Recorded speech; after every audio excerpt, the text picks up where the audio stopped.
Topic 2, it's time to bring back one of my favorite games in this program's history. Is it good or bad?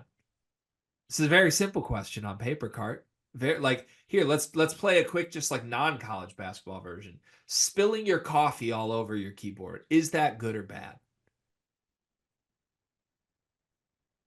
Well, see, I need more detail. No, I'm kidding. It's bad. Spilling your coffee all over your keyboard when your keyboard's 13 years old and it lets you get a new computer.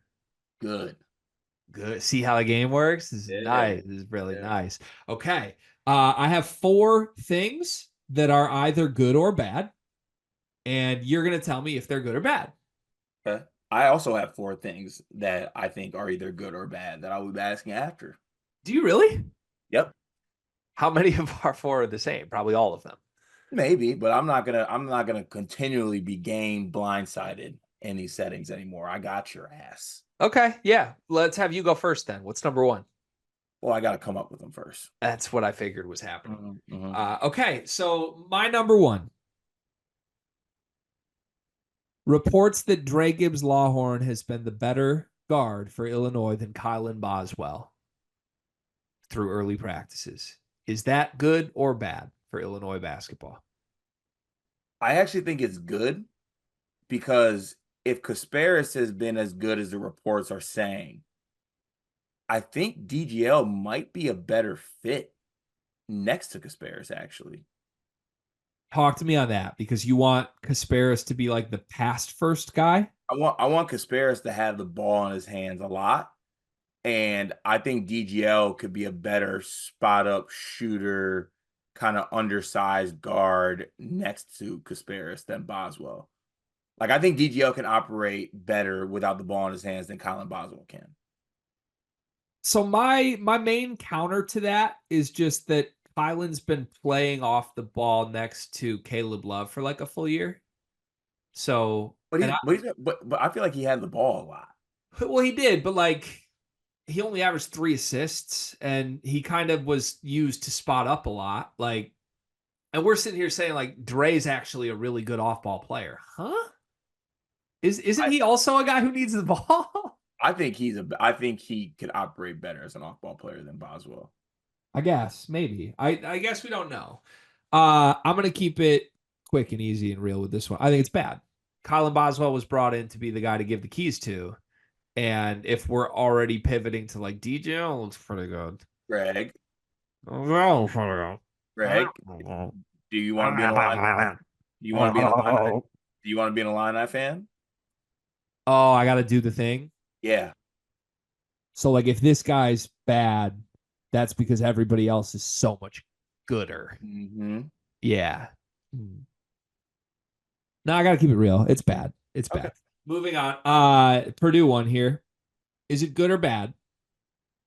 Reports that Trey Kaufman-Wren has been practicing almost entirely at the 4 for Purdue. So that would seem to imply either Will Berg or Daniel Jacobson are going to start alongside, or I guess you could say Caleb first. Maybe we go back to Caleb first, Trey Kaufman-Wren in the front court. Is it good or bad for Purdue that TKR is practicing at the 4? I personally think it's bad because I'm more on board with a lineup of Heidi at the 4. But I need to remember that there's a Purdue West Lafayette heritage that needs to be held intact. So this is probably good. Like this is probably making Paint happy that he can play TKR at the 4 and then play a giant at the 5. Going to do some mental gymnastics on this one. This is the result I've wanted. I've been saying that. I want TKR at the 4 next to Daniel Jacobson because that means Daniel Jacobson's really good. Mm-hmm. But this is bad for Purdue. Here's why. I don't think TKR practicing at the 4 in June means that these guys have forced their way through because they're so good. I think this means Matt Painter is coming into the season thinking TKR is a 4, not a 5. Let's see what we got. What I wanted to happen was, oh yeah, TKR is our center. TKR is our Zach Edey. We're going to go small. it's going to be the TKR show. But oh shit, Daniel Jacobson got here and he's so good. We need to change the plan. You can't change the plan if the plan has always been the plan. Maybe the plan will still work out, but I don't think that's what happened here. I think Matt Painter just thinks TKR is a 4. And even if they don't have a great 5, they're going to try someone that's not great at the 5. It'd be good for the Big Ten if Wilberg starts. And it would be bad for Purdue, which is why my answer is this is bad for Purdue. I've gone double bad to start. I don't like that. Next up, your program. Reports out of East Lansing, Holt to be more specific, that Frankie Fiddler has been the best player in a Michigan State uniform at Moneyball. Is that good or bad for Michigan State?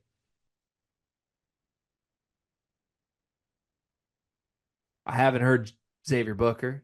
I haven't heard Jaden Akins.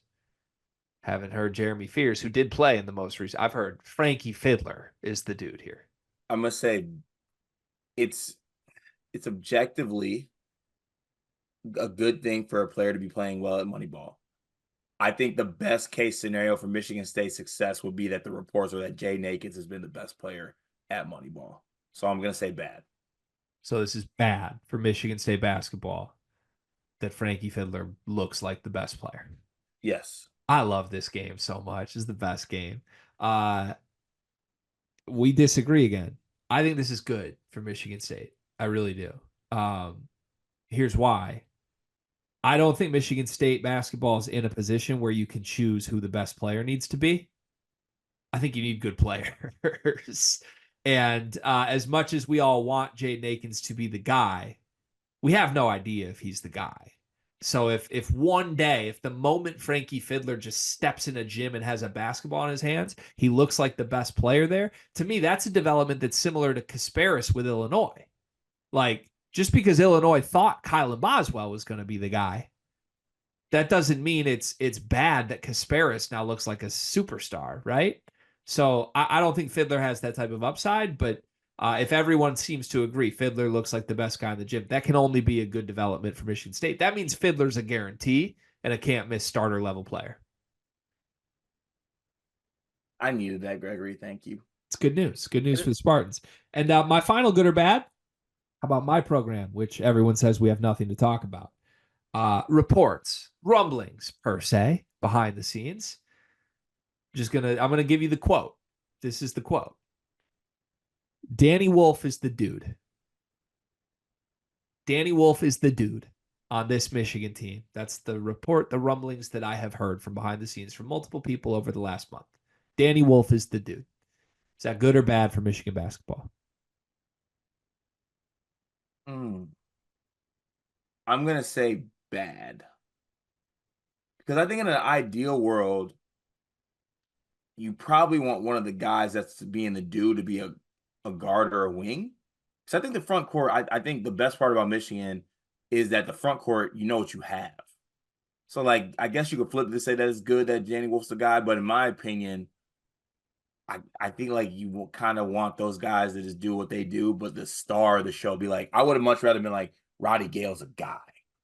I think I would have much rather have heard that if I was a Michigan fan. So here's why my answer is different than yours. I think this is good for Michigan. Here's why. We could have gotten Vlad Golden as the dude. And that would imply if we're getting like Vlad Golden's the guy, that would imply to me that Danny Wolf doesn't look the part. And Vlad Golden's here for 6 months.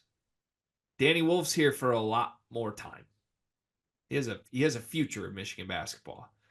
Whether or not the big experiment works, if Danny Wolf is the best player on this team, that's something Dusty May can build around for a couple of seasons in a way that it wasn't going to be if this guy, Vlad, who's just a 16-7 every night guy, is the best center.